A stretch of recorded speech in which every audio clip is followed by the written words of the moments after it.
Welcome to the inaugural podcast of the Jewish Ethics Project, and the first of a series entitled Ethical Voices for Our Times. Where better to start than with the Torah itself and the books of Tenach, and trying to unpack the ethical messages communicated directly by God. And where better to start this journey than with Rav Menachem Leibtag, who we are most privileged to have here in discussion on the subject. Rav Leibtag is a founder of the Tenach Study Center, www.tenach.org, and is an internationally acclaimed Tenach scholar. His shiurim and articles reflect his vibrant, thematic and analytical approach, blending methods of modern scholarship with traditional approaches. As a teacher in Yeshivat Har Etzion in Israel, he is well known for his ability to teach how to study Tenach. As well as in Gush, Rav Leibtag teaches at Matan, Midrash at Lindenbaum and Yeshivat Shalavim, and continues to lecture around the globe. Personally, he remains a true inspiration and someone from whom I continue to learn, albeit I left his classes in Gush more decades ago than I care to remember. And I'm very proud that my son now sits in those classes with Rav Leibtag. Rav Leibtag, thank you so much for joining us. Okay, thank you. Let's move on, and let's move over to the first question that I've got prepared for you, if I may. Thank you again for joining us. My pleasure. So, developing Rashi's question about the point of the creation account, what is the benefit in the Chumash and the Tenach of spending so much time on stories? So there's two things. One is Rashi's comment, which stands alone. There's another basic question. When you study Chumash, what's the purpose of your study? Well, which goes back to a bigger question, why did God give us the book? Now, my basic assumption is when I studied Chumash, when I studied the Torah, the book is from God. Again, how God gave it, when he gave it, how it was transmitted, those are technical questions, which are questions of, those are educational things. But our assumption is that there is a God. We know that he is, we know what he is. He entered a special relationship with a nation. And the book that he gave that nation to help us understand the purpose of our chosenness and the purpose of that special relationship is called the Torah.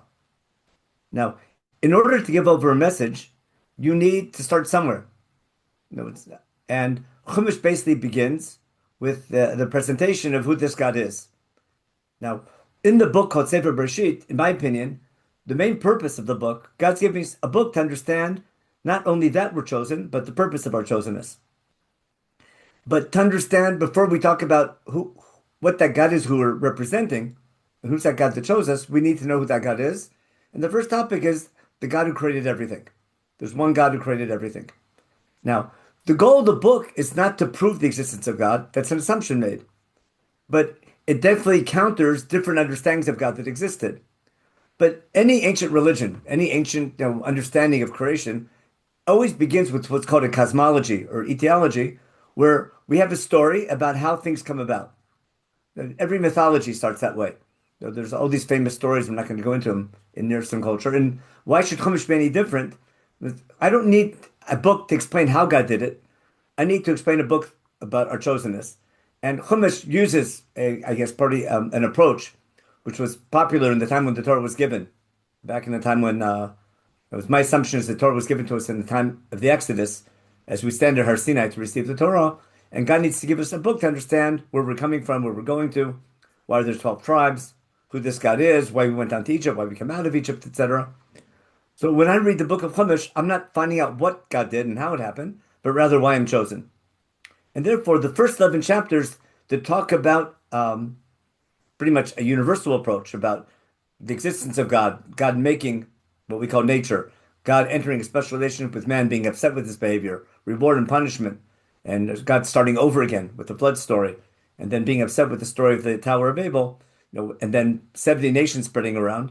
In light of that spreading of nations, God picks one nation, the story of Abraham, in chapter 12, and begins a particular focus on his choosing a nation. But the main theme is God choosing a nation for a purpose.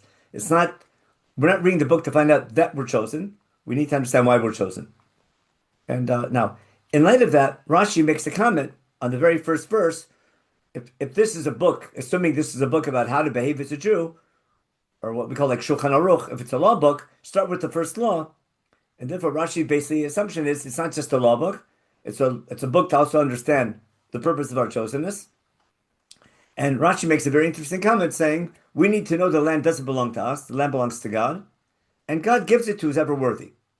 Rashi's opening comment basically saying it's the land of Israel is not a gift, and that's just a privilege that we have, but rather it's a responsibility. And God's giving us the land for a purpose, to be a nation representing God. The people that he's throwing out, who were living here before us, sinned and behaved terribly, and therefore they're being thrown out. We're given the opportunity to take that land over to do a better job. But we don't throw them out because it's our land.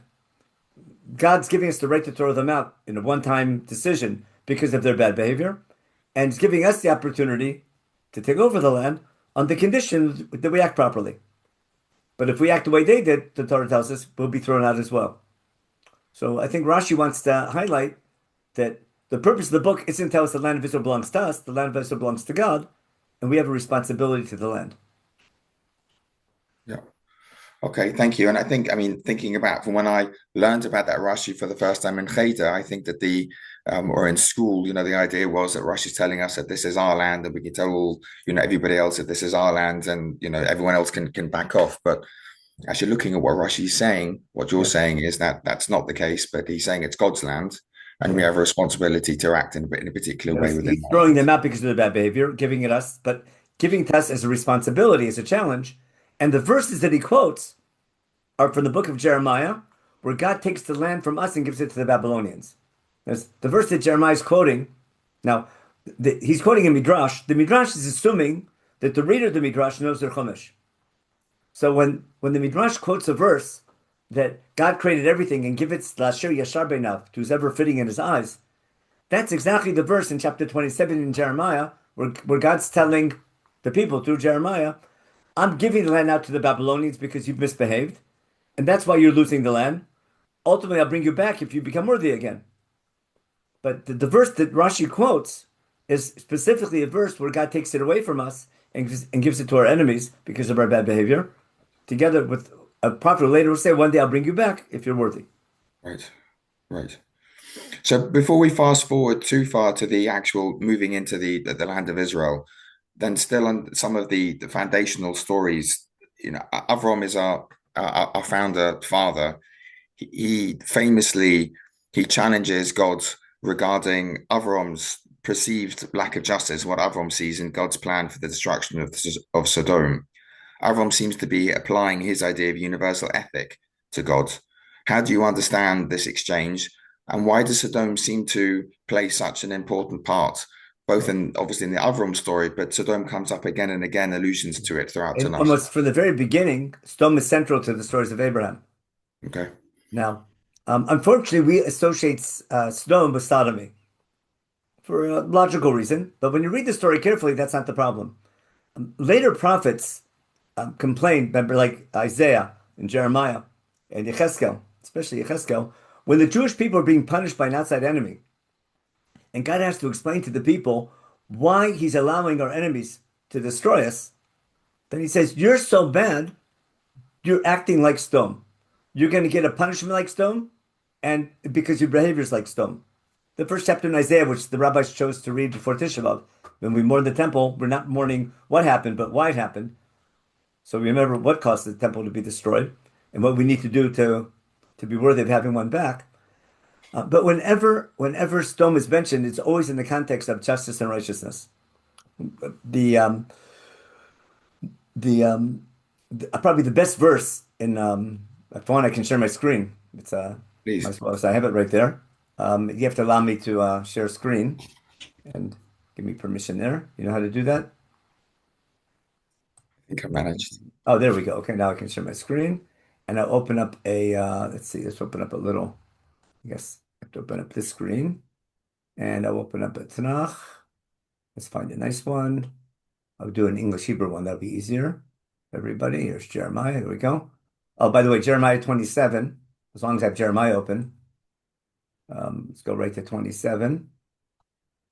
God tells Jeremiah to basically make a harness and a yoke with his neck, and telling the people that there's a whole group of foreign ministers coming to meet the king of Israel, Zedekiah, in Jerusalem, where they're planning a revolt against the Babylonians. It says, tell all these emissaries who are coming to join this revolt against Babel, you're wasting your time. He says as follows, I'm the God, Onochi asiti et haaretz v'et adam. In other words, I'm the God of creation who made man. I'll make it a lot bigger. Who made man, and I made it b'chochi agadol b'zoron tuya, with my outstretched hand. That's I'm the God of creation. And now, Onochi natati et kol artzot ha'elem b'yad Nebuchadnezzar melech Bavel avdi. Now I'm giving this land in the hands of Nebuchadnezzar, my servant. Now, Nebuchadnezzar is an evil enemy. Right. But he's serving God because he's meting out the punishment against all the evil behavior of the nations in the Middle East. I'm giving them, everyone's serving him. And all these nations are going to serve him, his son and his grandson, until I punish him for what they did wrong. And any nation that accepts Nebuchadnezzar, they can stay in their land. If you rebel against him, you'll be finished. I mean, that's the verse that Rashi's quoting, where God says, I've made all the... I'm giving the nations to all the lands. I'm giving it to he who's right in my eyes. That idea of Yashar B'nai Hashem is a big theme all through Devarim. Now, later, actually, same time period, we have the Navi Yechezkel in chapter 16, who, remember, he's with the first wave of exile that went out 11 years before the temple was destroyed with the Yehoiachin. And the people in exile are waiting to come back. He says, you're wasting your time coming back. It's only going to get worse in Jerusalem. And, we read these verses at the Seder night. Remember them, etc. And we quote this verse as well in verse 7. But basically, it begins with, Hoda et Yerushalayim et Havotel. Tell Jerusalem how bad their behavior is, their abominable behavior, how bad their behavior is. And he goes on and on about how bad they are. And then, after a whole very long rebuke, comparing them to a not just a mitzvah child, but to a wife who's cheating on them and God. He says as follows: Chayani, God swears in His own name.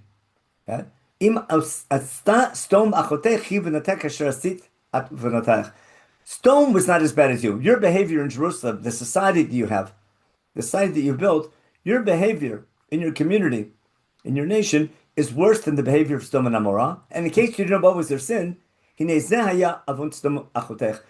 was the sin of Sodom, your neighbor, your not your sister, but basically your neighbor. Actually, we're cousins to Sodom, but Flod is in Sodom. Go'on sibat lachem. It had an abundance of bread and welfare. There was tons of food in Sodom because it was in the Jordan Valley. The Shabbat Hashket Hayala Uvlotel. The whole suburb, this area, was quiet and beautiful. Biyad ani v'yabon lo yichzika. They couldn't care less about the poor and the needy. What was the sin of Sodom? A lack of social justice. What angers God the most is a nation that has full of wealth and prosperity, but doesn't share it with those in need. And that led to haughtiness, vatik bena. They became haughty, and that is that behavior, becoming haughty with your wealth and not sharing it with those in need. That is a toivah. That's an abomination in the eyes of God, and therefore that's why I kicked them out.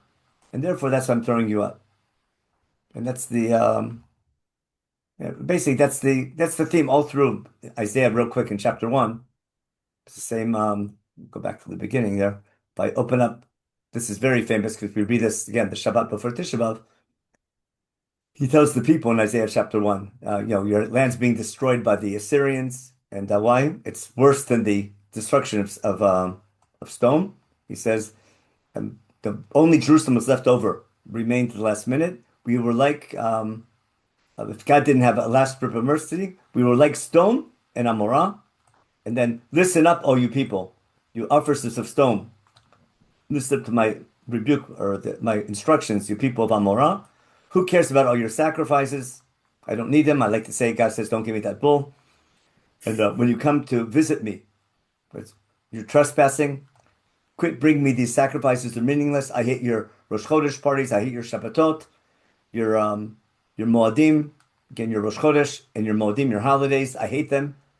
They're annoying to me. I can't take them anymore. I can't bear them. And when you lift up your hands in prayer, I'm not listening to you. You can pray all you want because your hands are full of innocent blood. Clean your act together. Hizaku, get rid of your evil ways. Okay? Stop doing evil. Teach doing kindness. Do justice, mishpat, get rid of things that are corrupt, and take care of the orphans, take care of the widows, etc. And then God's willing to forgive you if you fix that way. If you don't, and then what happened to the city that came where it was full of mishpat and righteousness, and now it's full of murder. Everything's counterfeit. All your money, your business are all full of counterfeit. All your measures are all watered down. All your princes, your sarim, your ministers are rebellious. Everyone's stealing from government funds, etc. Everyone loves shochad. Everyone likes bribes, just running after riches, etc. Instead of using that wealth and that power to help the poor and the needy, they don't judge the orphan. They don't care about the widow, and therefore all this punishment's coming. And therefore God's got to change you out, etc. And the big line at the end, what will bring redemption? Tzion b'mishpat tefeteh v'shaveh b'tzedakah. That's the bracha that we say in Shemona Esrei, Ashiva Shavtach Rishona, is based on these verses in Isaiah, that when we ask God to bring back redemption, in light of Isaiah, God can bring redemption, but we have to be worthy of redemption by doing mishpat and tzedakah. Now, going back to your question about stone and about Avram questioning God, when you read the story carefully, Avram is not questioning God's justice. God is not sharing with Abraham his decision to destroy stone. It's not that God says, I'm destroying stone, and Avram says, no, it's not nice because innocent people might be killed. God shares with Abraham his deliberation whether he should or should not destroy stone. In other words, God is about to make a decision. He hasn't made that decision yet. God hears a cry of oppression from stone. God tells Abraham, I heard a cry of oppression from stone, there's a tzaka. And God says, I'm going to go down to check out, is that oppression in stone, is it beyond repair, yes or no? And before God makes that decision, and before he sends his messengers to check out how bad it is, he stops and has a conversation and a dialogue with Abraham in order for Abraham to understand the ways of God. Now, when God tells Abraham, I'm going to check out the city. Now, how does God check out the city? He sends the two men who pretend to be transients and see how they're treated. In the end, only Lot is nice to them. Everyone else wants to kick him out of town. But the question is, why is God sharing his deliberation with Abraham? Now, Abraham's opening question is not doubting God. What's he saying? It's clear to Abraham, if everyone's evil, to punish the whole city. And if everyone is righteous, save the city. What happens when there's a vast majority of evil people and a small amount of righteous people? Should God save the entire city for the sake of the righteous? Now, what's the logic of that? The logic of that, we'll see in a minute, it stands at the very essence of why Avram is chosen. Because behavior is contagious, we know that from life. If a small group of people are doing justice and righteousness and care and are upset about evil, then there's a chance of recovery. If God sees a corrupt society, but he sees at least there's a small group of people in that society who care about the injustice, who want to do something about it, and can protest and try to have an influence, that gives God a reason to give him more time. If God sees it's a lost cause, then that's it. Now, therefore, God's checking out, is there anyone in the city who can make a change? Now, the way nature works, and God isn't questioning the ways of God, he's saying that's a given. It's called collateral damage. If you punish the city, if God brings an earthquake, or God brings, a pandemic, whatever punishment God might bring, some tidal wave, what happens is innocent people die. We know that from life. When there's a natural disaster, the disaster doesn't differentiate between righteous people and non-righteous people. Now, what Avram is saying, if you make that decision to destroy stone, innocent people are going to be killed. It happened in the flood as well, didn't it? But sometimes that needs to happen. The Israeli army has that deliberation all the time. If there's a building with 1,000 terrorists, they're about to attack you, and one innocent civilian, you blow up the building. If there's 1,000 school children, totally innocent, and possibly one terrorist, you don't blow up the building. Now, where do you draw the line? So that's exactly Avram's deliberation with God. To what degree are you willing to basically forgive or give a lot of evil people another chance if there's some good people? Now remember, Abraham doesn't say, save the righteous and kill the wicked. That's not a possibility. Abraham is assuming if God brings punishment, it's a package deal. And innocent people will go. The question is, what's the ratio when God punishes evil people? To what extent is he willing to pay the price of innocent people being killed? That's the way of nature. And in my opinion, Abraham's making a statement. He's saying, if you make that decision, realize there'll be innocent people killed. But remember, Abraham doesn't pray, save the righteous. Or he doesn't pray, save my nephew Lot. It turns out that God does a surgical rape to save Lot. That God went beyond, that was Abraham has what we call protexia. We'll see later on. Lotus say because he was righteous, because he took care of the guests. But usually that doesn't happen. In this case, it did happen because God remembered Abraham. But Abraham isn't questioning God's righteousness. Abraham is trying to understand the ways of God. Now, why is that important? Because that story has an introduction. And then when you read the story carefully, it's simply a masterpiece. And it's what's most interesting. It's the last dialogue. There's only two dialogues in God and Abraham, and between God and our forefathers. Again, God talks to them, but an actual dialogue is this one. There's the covenant of the parts in chapter 15, and this conversation in chapter 18 in Genesis in Bereshit. But remember, Avram takes care of his guests, beautifully. That's what's called Hatnasat Orchim. He's very kind to his guests who are visiting. They give him the news of the birth of a child. Sarah's going to have a child, etc. Then they're on their way to leave, to check out stone. And I'll skip these psukim in a minute, but God tells Abraham, I hear a cry of oppression from stone. Their sin is heavy. I'm going to go down. I'm going to go down and check out the city. Is the cry beyond repair? Yes or no? And I'll know. And then they go, and Avram still talks with God. And then Avram says, will you indeed cause a righteous to be destroyed with the evil? Yeah. Maybe there's 50 righteous people. Would you save the entire city for the sake of the righteous? Meaning, once God says, I'm going to check out the city, Avram wants to know what ratio that'll be. And he says, if there's 50, and God says 50, first I'd save the whole city. Avram didn't say save just the righteous. He takes for granted that if God's going to do a punishment, righteous people will die. Now, before this whole conversation takes place, Chumash takes a break and tells us why God is entering this dialogue with Abraham. It says, Vashem Amar in verse 17, before this whole thing takes place, this whole dialogue takes place, Chumash tells the reader, God had said to himself, can I hide from Abram what I'm about to do? God's about to make a decision about stone. Why does Abram need to know the ways of God? Because Abram one day is going to become a great nation. That's the theme of Bereshit. That's when first thing God told Abraham, I'm making a nation that will serve me. And that nation can bring blessing to other nations by being God's model nation. And then we finally find the purpose of our chosenness. Ki dativ. God says, I came to know him. God isn't saying, I know this will be. I came to know him in order that it could be. I came to know him, or basically I chose him, in order that he would command his children and they their children, and they would follow the ways of God, v'shamru derech Hashem, to do tzedek u'mishpat.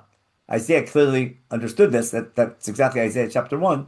The way of preventing destruction by God, if there's people doing justice and righteousness, God's picking a nation to be that small group of righteous people who care about injustice, and if that nation is going to be God's model nation and our example of doing justice and righteousness, and God blesses them for that good behavior and punishes if they don't keep that behavior, then that can have an impact, that can bring blessing to other nations. In order for God's goal for Abraham to become that great nation, to have an impact on other nations, that's what the Jewish people need to do.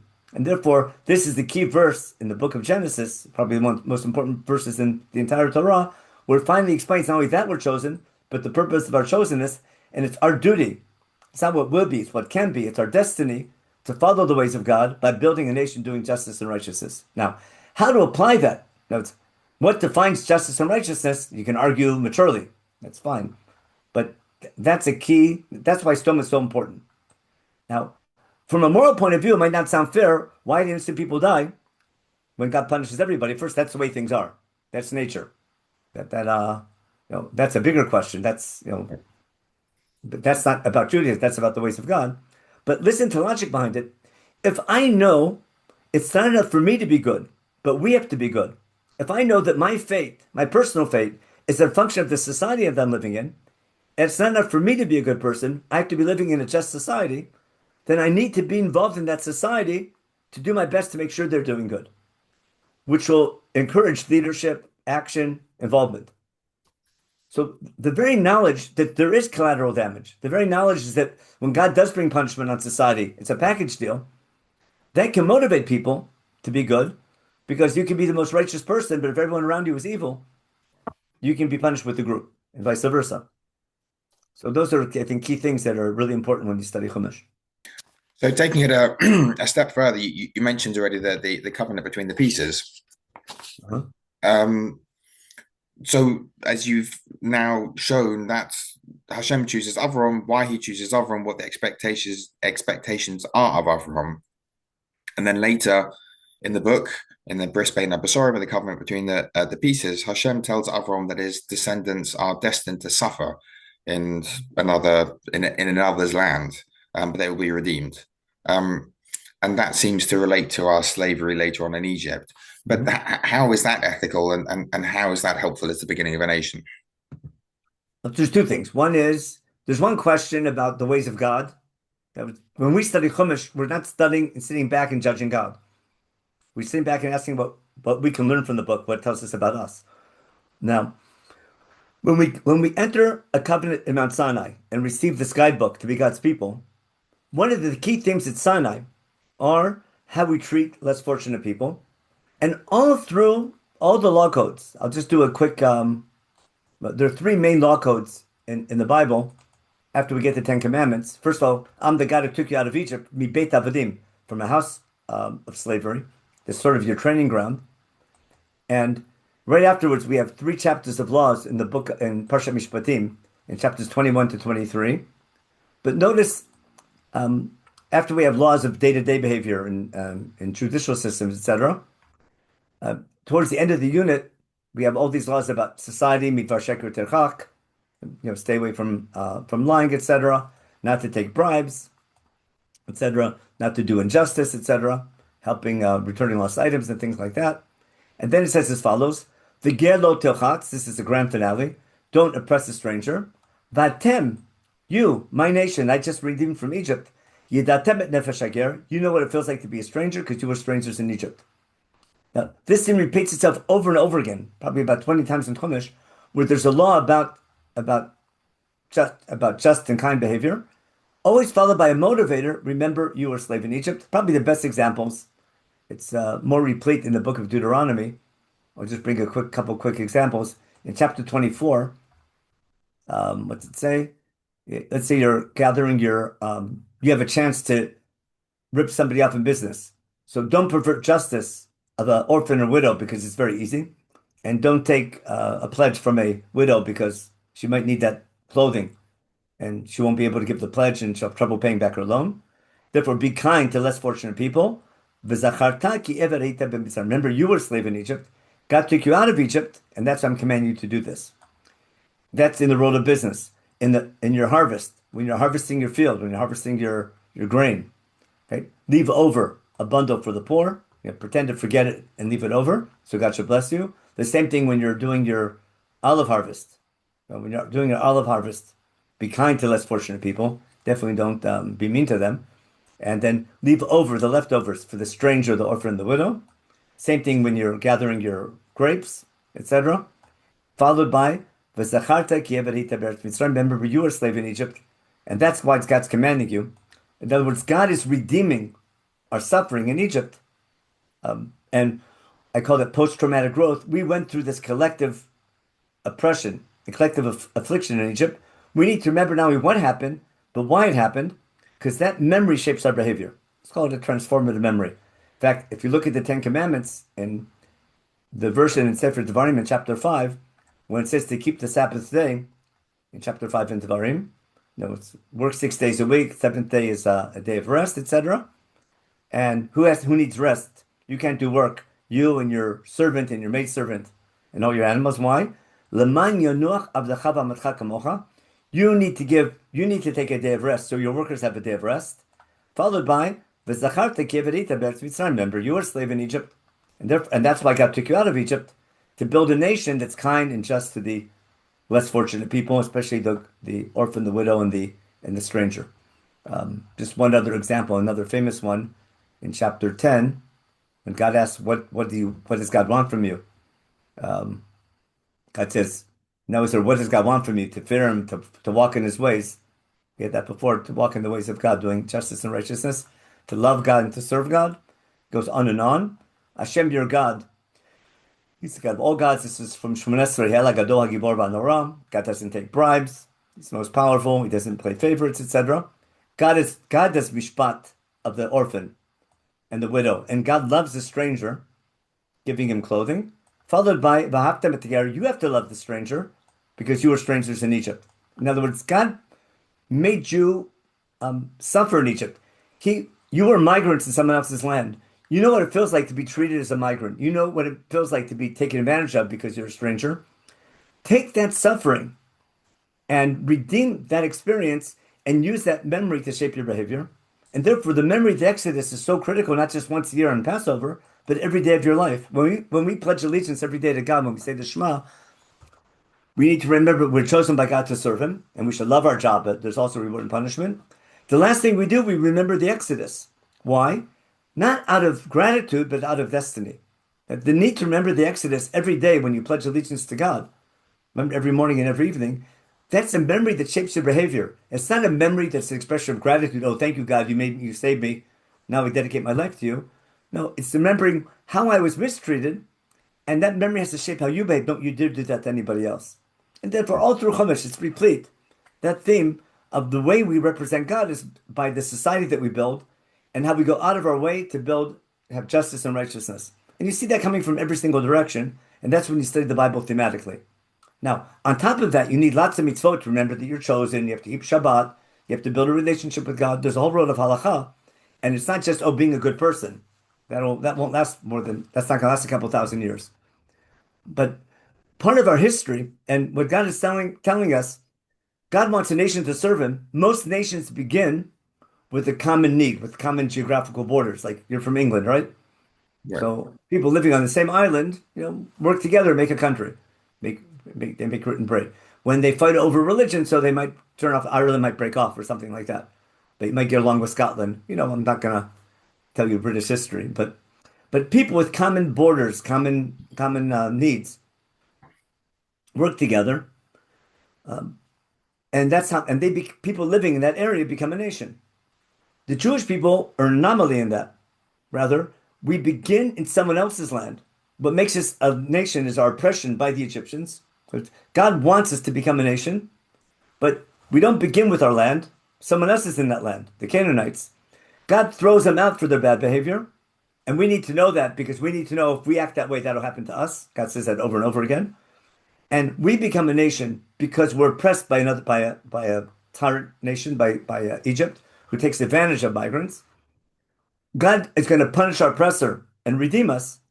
But then I call that basic training to become God's people. Now, you could write a letter to the editor and say, God, I don't think that's fair. Okay, but that's not the purpose of our study of Chumash. Now that it happened, what did I learn from that experience? So I'm thinking, I just see from that experience, I'm not questioning, did God have the right to do that? Obviously, he has the right to do that. But if now God didn't say how bad it had to be when you study Chumash, we cook our own mess. Remember, we sold our brother down to Egypt. We sort of were messing with the Egyptian economy with buying up all the land. There were a lot of things that we did to get ourselves in trouble. Yeah. And maybe it didn't have to be so harsh, our oppression in Egypt. There's what's called dual causality. We also caused our slavery in Egypt. We're to blame for it. But the wider picture, God was behind it as well. That's what Yosef says, look at the positive side of things, not the negative side of things, and tries to unite the family. That'll be the rest of Sefer Bereshit. Yes. But in general, God wants, that's why that covenant is based on, to become my nation, you need to go through basic training. Right. Wow. Okay. But as we're going through that training, or we're coming out of that training, we ended up being for, decades more in the desert till we move over into the land of Canaan. As you mentioned, we are mandated to remove other peoples who are already living in the land. So, if we're going to be a blessing for other people, and if we're going to look after the other, then how does one square that with the, we come into the land of Canaan and we need to kick other people out? And, is there anything, that we can be should be thinking about now in our, now we have our modern day state Israel, we're coming back to the land.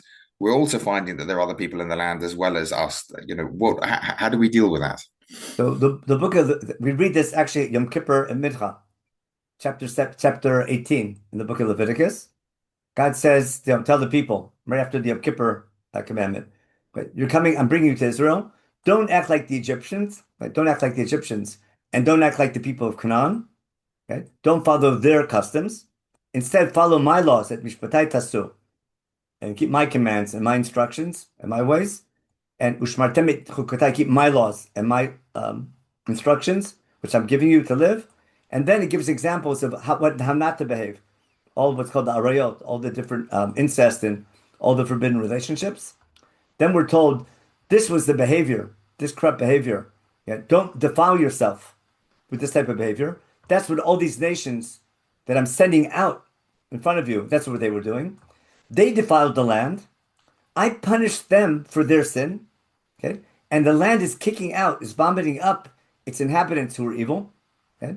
I'm allowing you to take over. I'm throwing them out for their bad behavior. You better keep my laws in this land. That's what Rashi is referring to. But God gives it to who's ever worthy. Okay. And don't act like they did, because what will happen? Because if you act like they did, if you do the same abominations that they did, okay, then I'll kick you out. The land will be defiled, and I'll kick you out. I'll vomit you out like I vomited them out. Because anyone who does that behavior, they'll be cut off from my covenant. Therefore, notice I need to know that the land doesn't belong to us. That's such a key point. Remember, God tells us we're gerim v'toshavim in the laws of Shemitah. We have to see ourselves. God gave us the land, but we're strangers to the land. God gives it to us to settle, but God's the boss. And if we misbehave, we need to know that this land kicks out its inhabitants for bad behavior. All the tochachot, remember the one in the end of Sefer Vayikra, the one at the end of Sefer Devarim, all talk about keep my laws, I'll bless you. Do a bad job, I have to punish you. Maybe not right away. I might give you an extra chance to repent. But we can't be God's nation in our land forever if our society is not just and upright. We have to be a shining example of a just society. That's Pshuto Shemikra. That's the simple reading of Chumash. Now, God might have mercy and give us a chance and give us warnings, like He did. Like Yirmiyahu says, I warned you for decades, and finally, God to punish you. Same thing with Isaiah said the same thing. In fact, during the time of Isaiah and Jeremiah, they're praying to God in the temple. They're very religious, but their society is corrupt, and that's why the people just don't buy it. How could God be punishing a nation that's praying and bringing sacrifices? And that's exactly what Isaiah is saying. Who needs your sacrifices if your society is corrupt? Now, it's a very hard message to deliver, but that's Chumash is screaming that message over and over again. So the Chumash is telling us the land belongs to us, and we have the right to kick anyone out who's not Jewish. Not at all. That would be totally forbidden. You know, there was a one-time command to wipe out the 7 nations, but that's a one-time thing. If we misbehave, God throws us out. God will bring us back, and when God brings us back, He'll give us an opportunity to return. But it's our responsibility, if God gives us the opportunity to return in the land that we're in, to build a just and upright society. It's not our job to kick out other people from there. If they start war against us, we can defend ourselves. That's something else. But it's not our job to go out and kick them out of the land. That was a one-time command thousands of years ago. That doesn't apply nowadays. We don't have a prophet telling us these people are evil and we have to throw them out. Now, some people might think they have prophecy and they think they have the right to do that. I would question that. It's very dangerous when people whose main goal is nationalism and expansionism, etc., and using religion as an excuse to do terrible things to kick out other people. Now, if you have a land and people want to kill you, you have to defend yourself. So if you have a state and the people surrounding your neighbors want to kill you, of course you have to defend yourself. But there's a difference between that and kicking them out of their homes just because the land belongs to you. That in fact, if you look, when God brings the decree of destruction at the end of the first temple period, it's going to be in the book of Kings, 2 Kings in Shmuel and Melachim Bet. Let me find it real quick. This is a very important source in the book of, that's going to be Kings. There's Kings. Kings 2, chapter 21. When Menashe became king, the people were evil and were just as bad as the nations who were here before us. Which is bad, and we do all these terrible things. And then what's God say? They didn't listen to my rebuke. Menashe misled them, etc. Then he says as follows: because Menashe and the people have done this terrible behavior. They're worse than the Amorites who God threw out before us, and He made the whole people of Yehudah sin. Therefore, God says, I'm going to bring a terrible punishment on Jerusalem. I'm going to destroy Jerusalem like I did to Shomron. Anyone who hears the news will be astounded by it, and the fate of Jerusalem will be like the fate that happened before to Shomron.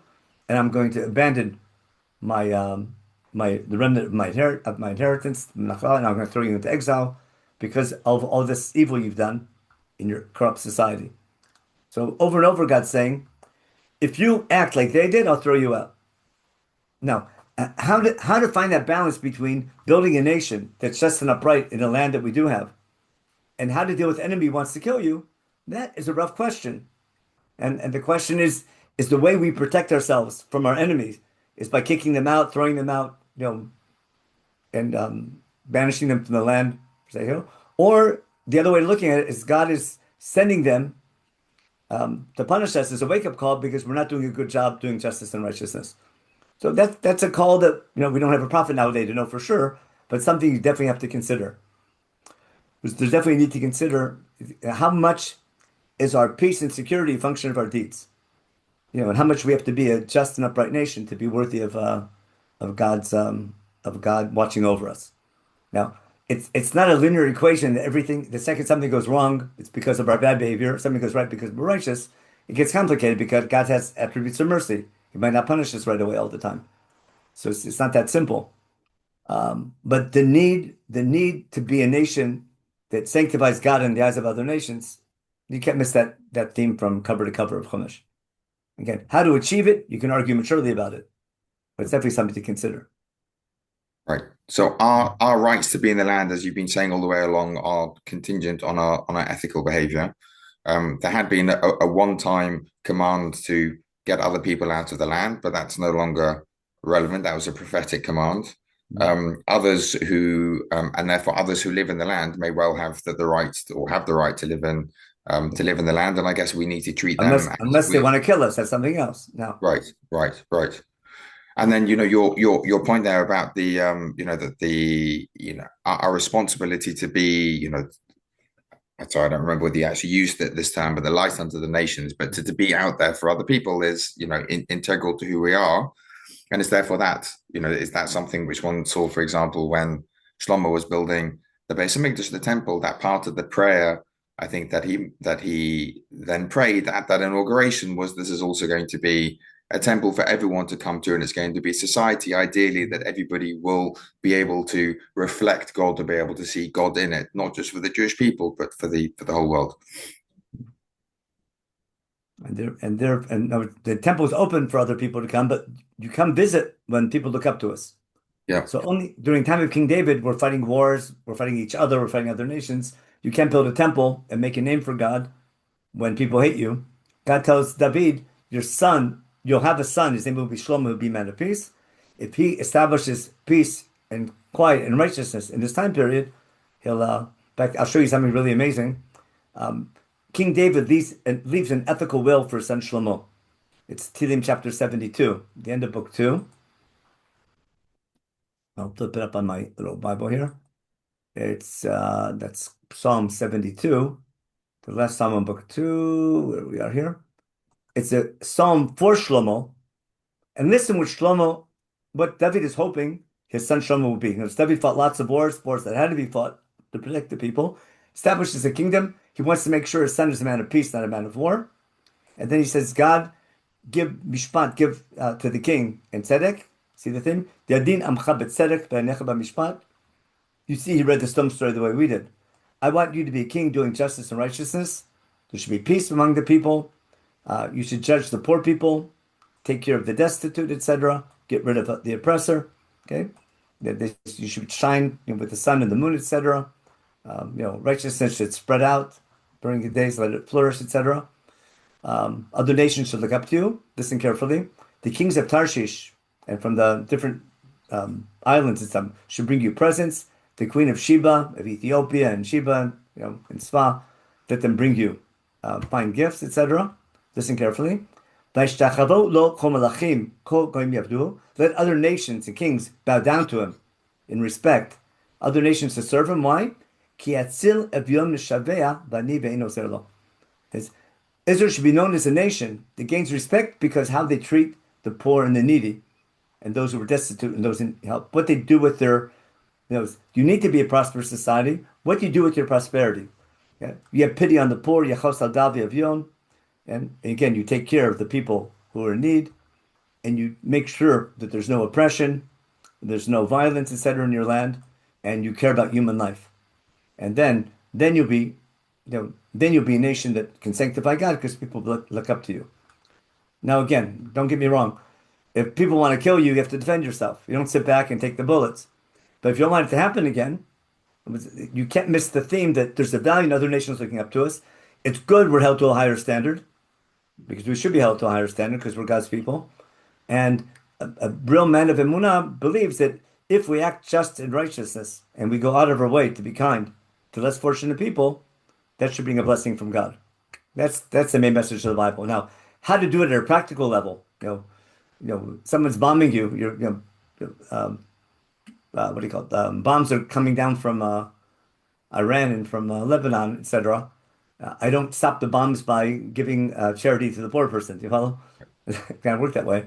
But if I don't want that to happen in the next generation, as I defend myself against my enemy and build my army, etc., I need to make sure the way I build my army, the way my army fights, the way my society works, the way I talk, the way I behave, in light of that good behavior, God can give us blessing and protect us from our enemies.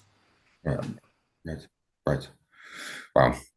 One final point, one final question, if I may. So zooming out a bit, you, Rav Menachem, you're one of the champions today of a focus on Tenach study and understanding how to learn Tenach, and the focus on Peshat as well. I think as an entree into Tenach. Why is that so important? If you believe in God, and God gave you a book to understand why you're chosen, it should be important to study the book. Now, the book is so rich, there's room for midrashic interpretation, but you can't always miss, there's a mega theme happening in Chumash that you can't be blinded to. It's not a book of magic, it's a book, there's a lot of logic to the book. And if my assumption is God gave us a book to understand the purpose of our chosenness, there's a value in studying it at the Peshat level of what happened, not to know how God did things, but to know, and not to sit back and judge God, but rather to understand why you're chosen. Now, that understanding reflects itself in tons of Jewish law. You can't miss the importance of justice and righteousness in Jewish law and the whole theme of tzedakah, etc. Now, how to apply that in real time, it depends on what the area you're living in. So if you're living in a ghetto, if you're living in medieval Europe, etc., and people try to proselytize you, and people try to kill you, etc., you have to defend yourself. And when people try to attack you, teach your children how proud you have to be Jewish and we're better than everybody. That's fine when you're in survival mode. But when God brings you redemption and you're back in your land and you have a strong society and you have a strong economy and you have a strong army, what do you do with that strength? Do you express haughtiness and do you what do you call it? What do you do with your wealth? And what you do with your strength, you use it to help humankind, to help other nations, to do justice and righteousness. That has to be an overarching goal. Now, the goal isn't just having land and surviving. The goal is a nation that serves God. So those are tools, like having a land and having sovereignty and prosperity are vehicles, not ultimate goals. So it's important to study the bigger picture. Yeah. And so those are some of the key themes which you in particular are drawing out of the study of Tenach at the Peshat level, which maybe please disagree with my... You can have a legitimate argument when you're in a difficult situation, being attacked by your enemy. What's the best approach to defend yourself? There's a right-wing approach, a left-wing approach. There's no way to know for sure which way is right. And you pray to God that God guides us in the right direction. But people think they know exactly, the Torah doesn't tell you have to be right-wing, or you have to be left-wing, or you have to take this approach or that approach. You have to be intellectually honest and try your best to understand what would God want me to do in this situation. And through the study of Tenach and study of prophets, you get a good idea of what makes God angry and what makes us worthy of redemption. And just read Isaiah, Jeremiah, Yechezkel, they're Hosea, all the later prophets, the ones who accompanied the destruction of Israel. They have one, very basic theme is that our social justice has to be a key element in our behavior to be worthy of God's protection. Yeah. Wonderful. Great. Well, what a way to finish the conversation. So, Rav Leibtag, again, thank you so much for joining us and for your incredibly insightful words. And hopefully we can invite you back at some point in the future to continue the conversation. But this was absolutely terrific. Thank you very much. Okay. Thank you for inviting me to talk. Have a good day.